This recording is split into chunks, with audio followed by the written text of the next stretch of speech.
Alright. So I figured I'd do another video because I'm bored and I'm 30 away from waiting on American Gods to premiere. So, and then after that, Game of Thrones. Um, Piss off, eBay. You ruined my wallet for long enough. Oh shit, there's a bit I gotta pay. Fuck, I forgot about that. Okay, I'll pay that after this video. Ugh.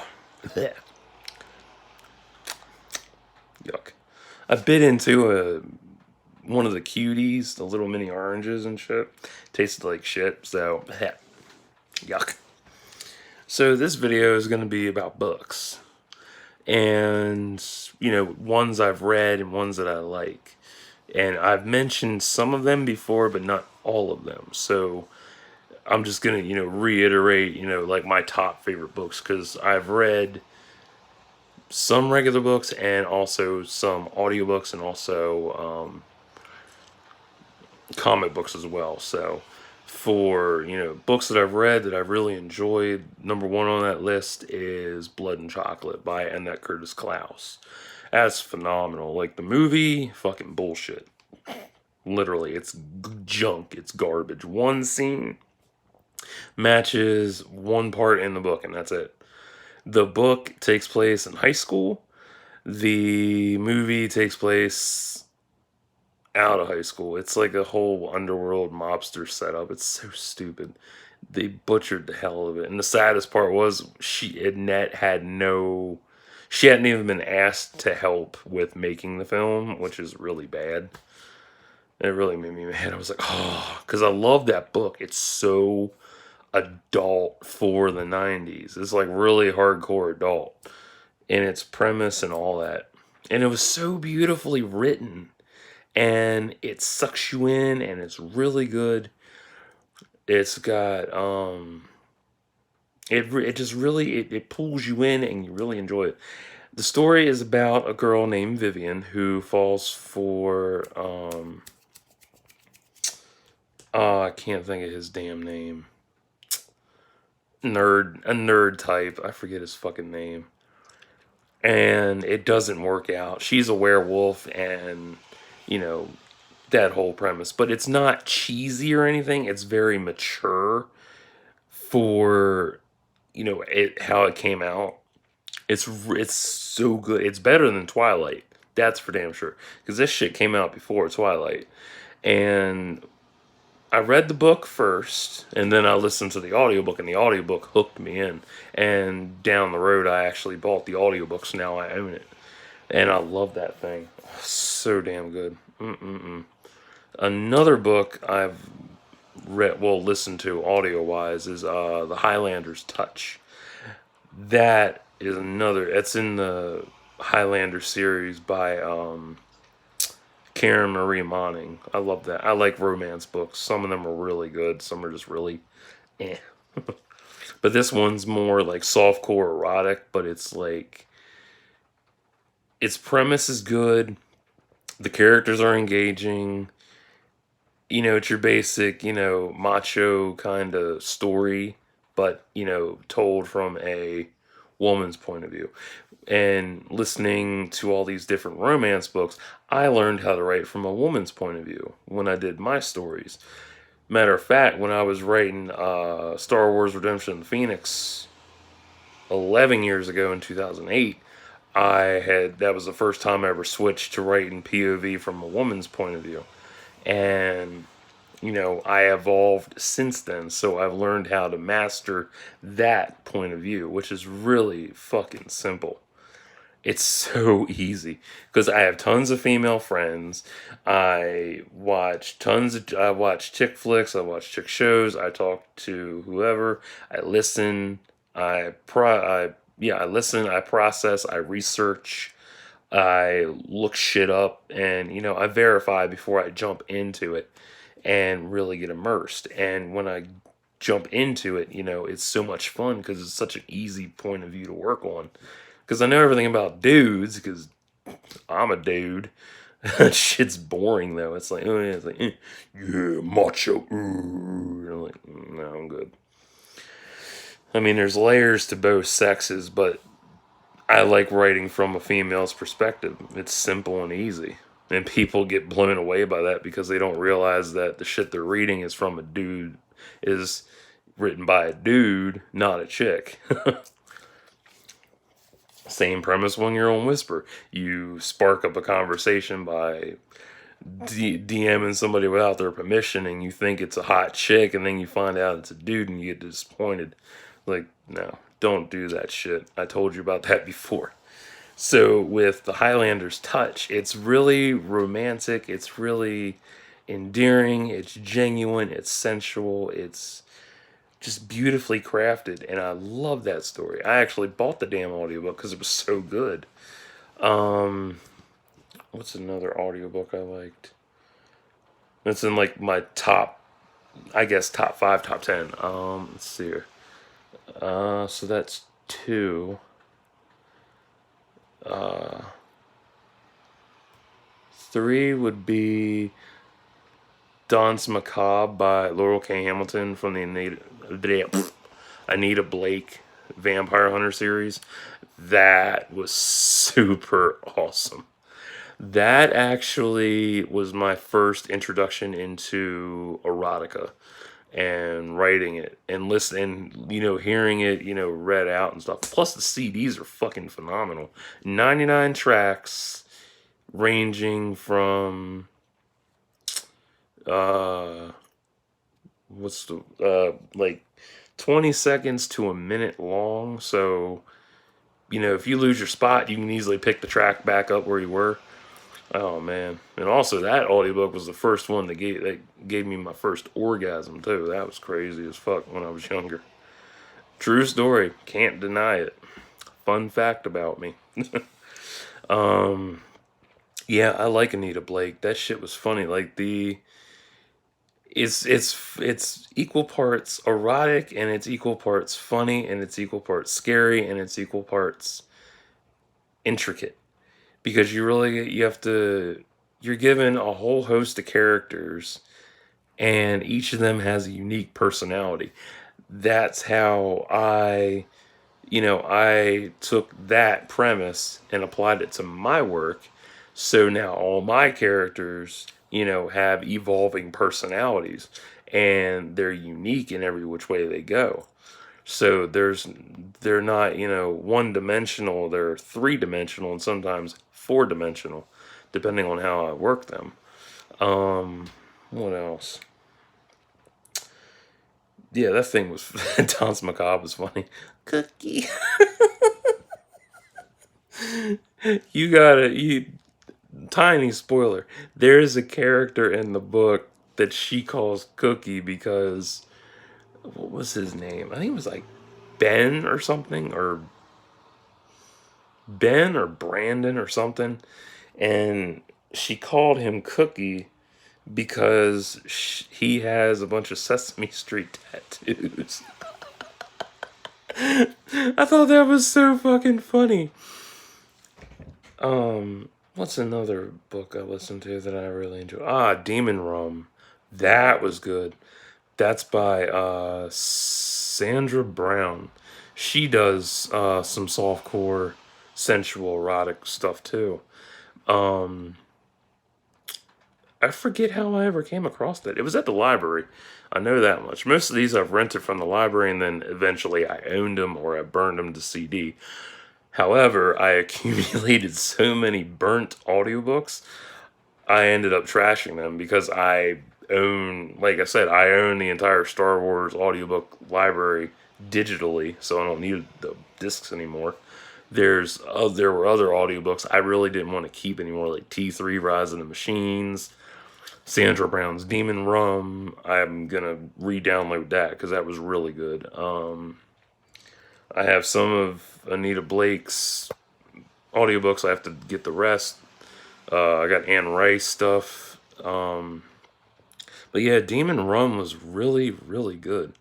It's a sensual. I'm trying to think how to describe it. I forget what the hell it's about. I know it's a sensual softcore book, but I don't remember. I think the guy was a race car driver.